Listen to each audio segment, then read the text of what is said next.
और अपनी मकसद तख्लीक से निकल जाए तो वो अपने ज़वाल से भी बदतर दर्जे पर चली जाती है। मकसद तख्लीक जो इंसान का है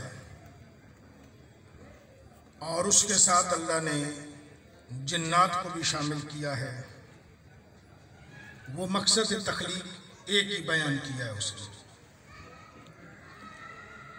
कुरान पाक में उसने बयान कर दिया है कि मैंने जिन्नात और इंसान खल्क नहीं किए सिवाय इसके कि वो मेरी गुलामी करें, बंदगी करें, नौकरी करें।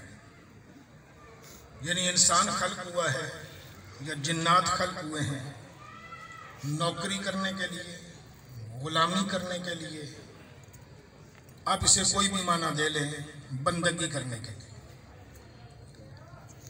हमारे यहाँ क्योंकि मिंबरों पे बाज़ औक़ात अल्फाज के मानी इस्तिलाहन कुछ पेश कर दिए जाते हैं और फिर वो मुस्तकिल तौर पर बदल भी जाते हैं। हमने नमाज को, रोज़े को, हज को इबादत समझ लिया है। नहीं, ये इबादत नहीं है। ये इबादत तब इबादत है जब उसकी नौकरी में की जाए, उसकी गुलामी में की जाए। नमाज कायम करने का हुक्म आका ने दिया है और अपने नौकर को दिया है। जैसे कि कुरान में एक जगह पर इरशाद फरमा रहे हैं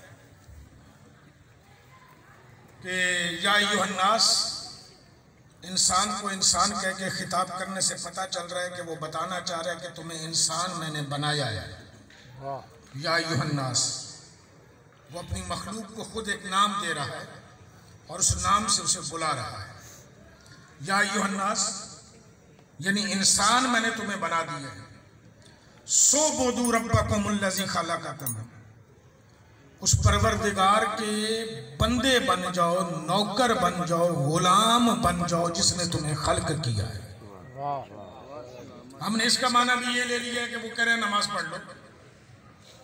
हमने इसका माना भी यही ले लिया कि वो कह रहे रोजा रख लो। यानी तुम्हें इंसान बनाया है, तुम इबादतें करो, यानी नमाज पढ़ो। अगर नमाज ही, रोजा ही, हज ही ये सारी चीजें इबादत की तरफ लेके जाती हैं तो फिर एक सवाल उठता है जो हदीस आपके यहाँ मशहूर है कि अगर कोई नूह नबी की जिंदगी रखता हो, इतने हज करता हो, इतनी नमाजें पढ़ता हो, कोतेला मजलूमन, वहाँ कलिमात मुख्तलिफ हैं, कहीं कोतेला मजलूमन सफ़ा मरवा के है या बैन रुकने वाल मकाम है, कहीं पर भी कत्ल हो जाए, लम यशिम राहयातल जन्नत, तो वो जन्नत की खुशबू भी नहीं सूंघ सकता। नमाज तो उसने पढ़ी है लेकिन उसने बंदगी में नहीं पढ़ी है। रोजा उसने रखा है लेकिन उसने बंदगी में नहीं रखा है, गुलामी में नहीं रखा है। जमाने में देखिएगा हम में से अक्सरियत में ऐसे लोग भी मौजूद होते हैं जो ये कहते हैं कि मुझे ऐसा करना पसंद है। मसलन मुझे ये काम करना पसंद है। अब मैं ये काम क्यों कर रहा हूं? क्योंकि मुझे पसंद है। तो अजर भी पसंद से लिया जाएगा, खालिक से नहीं लिया जाएगा। मैं ये काम कर रहा हूं कि मुझे खालिक का हुक्म है इसमें, और मैं इसलिए कर रहा हूं कि मुझे पसंद है। जमीन और आसमान का फर्क है। फिर अजर भी आप उसी से ले लें जो पसंद है। मैं मजलिस में जाता हूं क्योंकि मेरा मजलिस के बगैर गुजारा नहीं, तो फिर अजर भी गुजारे से लीजिएगा। मैं मजलिस में जाता हूं कि हुक्म इलाही है, मेरे मालिक का हुक्म है, मेरे खालिक का हुक्म है, तो अजर भी वही देगा। अब जरा अगर हम अपने गरेबानों में झांके तो हम में से 80% से ज्यादा अफराद वो होंगे जो काम करते हैं अपनी पसंद की वजह से। मुझे शीयत पसंद है इसलिए मैं शीयत पर हूं, मुझे फुला चीज पसंद है इसलिए मैं फुला जगह नहीं। अब यानी गुलामी क्यों ला रहा हूं? इसलिए कि देखिए कुरान हमें इसी तरह मुखातब कर रहा है। मैंने कहा ना कि बाज़ औक़ात इस्तिलाही माने मशहूर हो जाते हैं, फिर वही माने हकीकत ही समझे जाते हैं और असल मानी की तरफ जो है वो निगाह नहीं की जाती है। अब्द होने की बात कुरान ने की आपकी कि अब्द बन जाए, और कुरान पाक के अंदर तारुफ अंबिया मौजूद है।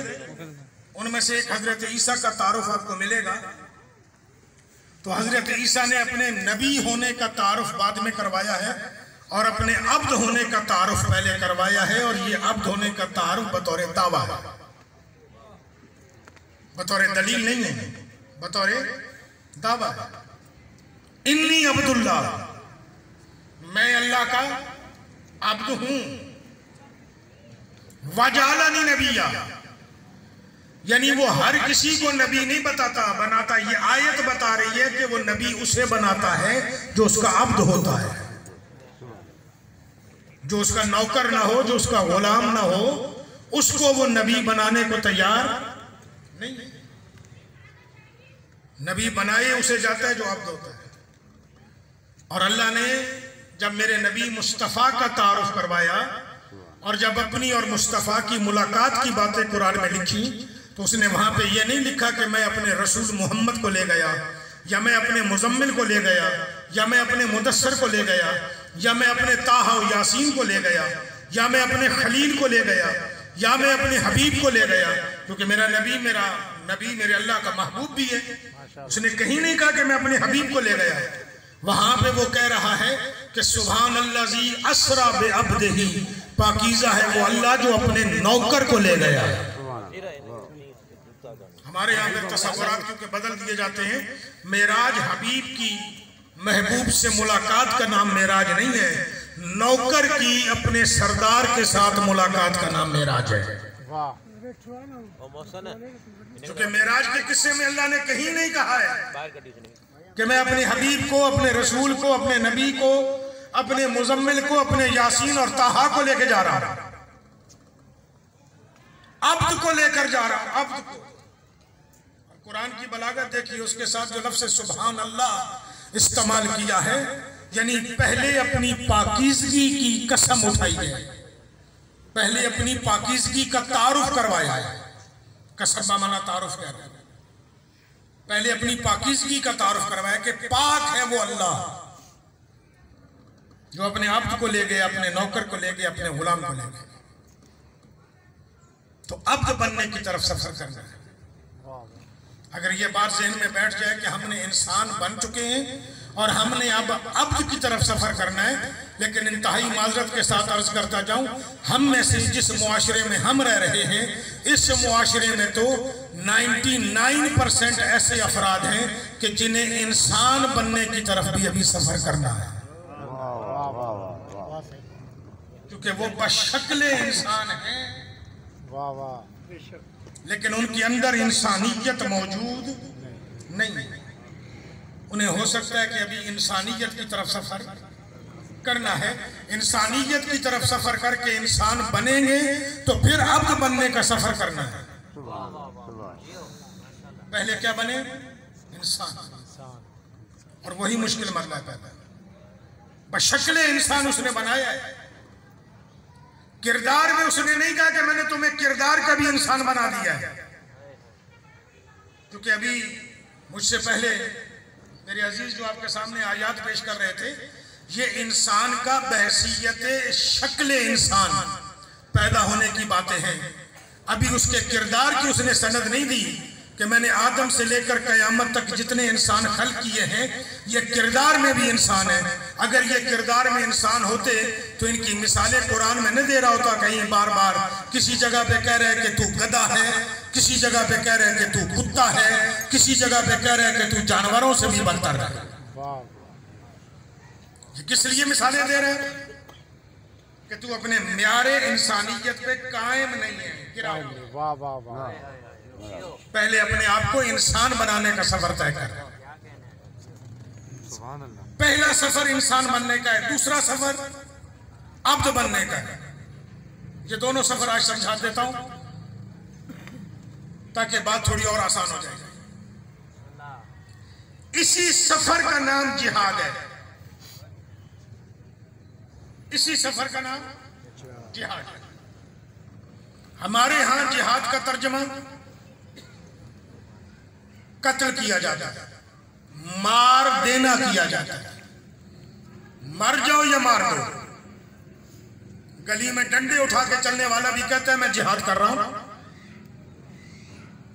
तलवारें और कलाशनकोफें उठाने वाला भी कहता है कि मैं जिहाद फी सबीलिल्लाह कर रहा हूं। कत्ल का नाम जिहाद नहीं है। किसी को मारने का नाम जिहाद नहीं है। जिहाद बुनियादी तौर पे कोशिश के माने में इस्तेमाल होता है।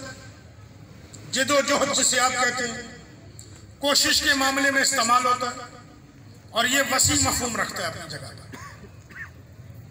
आइए पहले इसका मफहूम थोड़ा समझिए, क्योंकि फिर बात वही आ रही है जो मैं बार बार तकरार कर रहा हूं कि हमारे यहाँ मिंबरों पर कुछ अल्फाज के मानी बयान कर दिए जाते हैं और हम उन पर पक्के हो जाते हैं कि इसका माना यही है।